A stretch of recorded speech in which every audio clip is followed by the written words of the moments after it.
Paartii biyya bulchuu paartii badhaadhinaa obbo Dassaaleny Bokonjaa umurii ganna 33 magaalaa Naqamteetti guyyaa Kamisa har'aa ganama balbala mana isaaniitti ajjeefamuun ibsame. Bulchiinsa magaalichaa ibsa baasaniin qondaalli kun balbala mana isaaniitti hojiif osoo bahanii qaama hin beekamneen akka ajjeefaman himuun gaddatti dhagaames ibseera. Hiikaa fiixasaa gabaasa qaba. Gaessa umurii ganna 33 kan ta'an obbo Dassaaleny Bokonjaa itti gaafatamaa waajjira paartii badhaadhinaa magaalaa Naqamtee ta'uun tajaajilaa turan. Dameewwan bulchiinsa magaalattii garaagaraa keessattis tajaajilaniiru. Akkaataa jechaa qondaala kanaa irratti poolisiin ammatti waan jedhe jiraachuu baatus bulchiinsi magaalichaa balbala mana isaanii duratti ajjeefamuu ibse.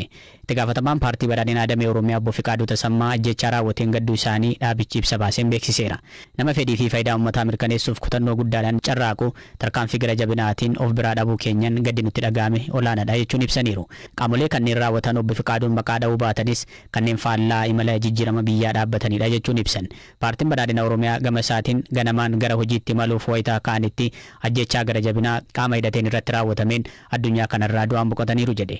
Obbo Dassaaleny kutannoo fi quuqama olaanaan sodaa tokko malee hawaasa tajaajilaa turan jechuun bulchiinsi magaalichaa ibseera. BBC'n dhimma kanarratti odeeffannoo dabalataa argachuuf aangawoota magaalattiitti bilbilus hin milkoofne. Dhimma ajjechaa kanarratti wanti gama hidhattootaan jedhames hin jiru. Magaalaan Naqamtee magaalaa irra deddeebiin aangawoonni siyaasaa fi nageenyaa keessatti ajjeefamaa turanidha. Ajjechaa kanaafis aangawoonni mootummaa qaama abbaa torbee jedhamuu fi damee hidhattoota shanee ta'uu ibsaniin himatu. Gareen abbaa torbee jedhamu ajjechaa aangawoota mootummaa hedduuf himatamaa tureera. Haa ta'u malee erga yeroo dhiyootiyaas ajjechaan akkanaa bal'inaan hin dhaga'amu. Jiraachuu baatus bulchiinsi magaalichaa balbala mana isaanii duratti ajjeefamuu ibse.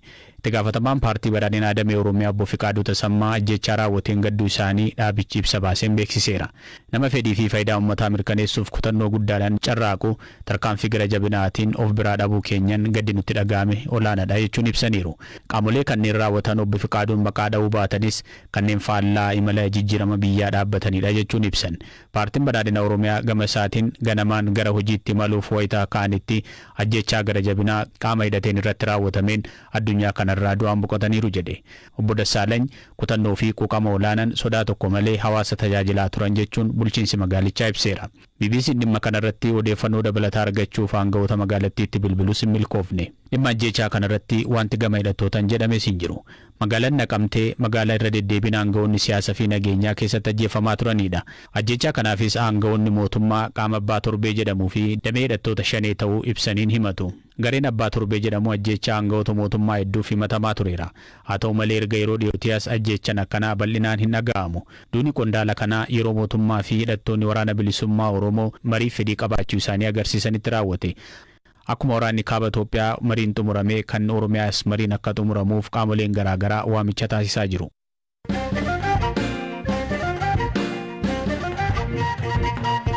Dhimma taanuun manni murtii godina Arsii Lixaa namticha haaloo bahannaaf daa'ima ganna lamaa buutee maallaqa gaafatee boodarra haala suukaneessaan ajjeese hidhaa cimaa waggaa 25 adabe. Ajjechaan daa'imaa kun hawaasa guddoo muufachiiseera. Abbaa Langaa godina Arsii Lixaa kan ta'an obbo Jaarsoo Kadir adabbichi ni xiqqaate jedhanii mormuun oliyyannoo gaafachuu BBC'tti himaniiru. Murtoo kan irratti darbe yakkamaa kan irratti adabbii hidhaa cimaa waggaa 25ti. Yakki raawwate ammoo yakka daa'ima guruudhaan yakka ajjechaa cimaa yookiin suukaneessa gara jabinaadhaan raawwateedha. Kun ammoo dhaddacha gaafa bitootessa 20 bara 2015 oolee manni murtii olaanaa godina Arsii Lixaa adabbii himatamaa kana barsiisuu fi fakkaattoota isaa akeekkachiisuu danda'u jechuudhaani adabbii hidhaa cimaa waggaa 25 adabe. Haa ta'uti garuu nuti akka abbaa Langaa godina Arsii Lixaatti himatamaan kun gaafa manni murtii yaada adabbii akka kenninu gaafa nuti gaafatu nuti ammoo himatamaa kanarratti adabbiin kennamuu qabu adabbii du'aa ta'uu qaba ture kan jedhudha. Akkas jettanii oliyyata fudhattanii? Akkas jenneeti dhaddacha irratti eega kennine booddee manni murtii yaada adabbii salphisu lama fudhatee fi tokkoffaa yakkicha kana guutumaan guututti amanee jira. Lammaffaa ammoo kuusaa yakkaa hin qabu. Kuusaa yakka jechuun asiin dura yakka raawwatee adabame himatames adabamee hin beeku kan jedhu irraa ka'uudhaan yaada adabbii salphisu lama qabatee fi adabbiin sila akka irratti murtaa'u yookiin akka irratti darbu gaafanni adabbii du'aa akkaataa seera yakkaa Itoophiyaa bara 1996 bahe keewwata 117tiin bu'uuruma sanaan eega gaafanne manni murtii yaada adabbii salphisu lama fudhatee fi kan adabbii salphisuu danda'udha yakka raawwatee waliin wal bira qabdanii olaaltanii.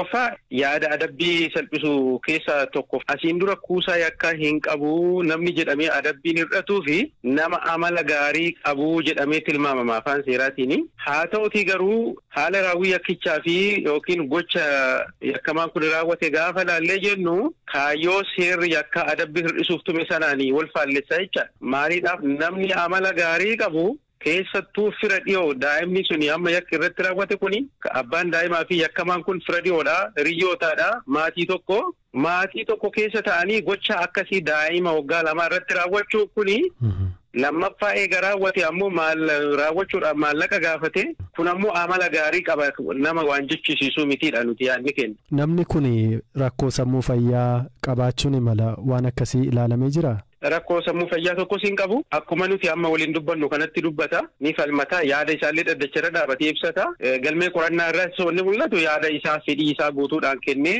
jecha amantaa isaa kan mallatteesse lammaffaa ammoo gaafa harka kennatu dhufee poolisittis namuma sammuu fayyaa qabuu fi nama sammuu dhama qabeessa qabudha malee nama rakkoo sammuu fayyaa qabuuti miti yakkamaan kun. Sababni yakka kanaaf isaan kakaase jedhamee mana murtiittis dhiyaate yookaan himatame yookaan dhaga'ame maali?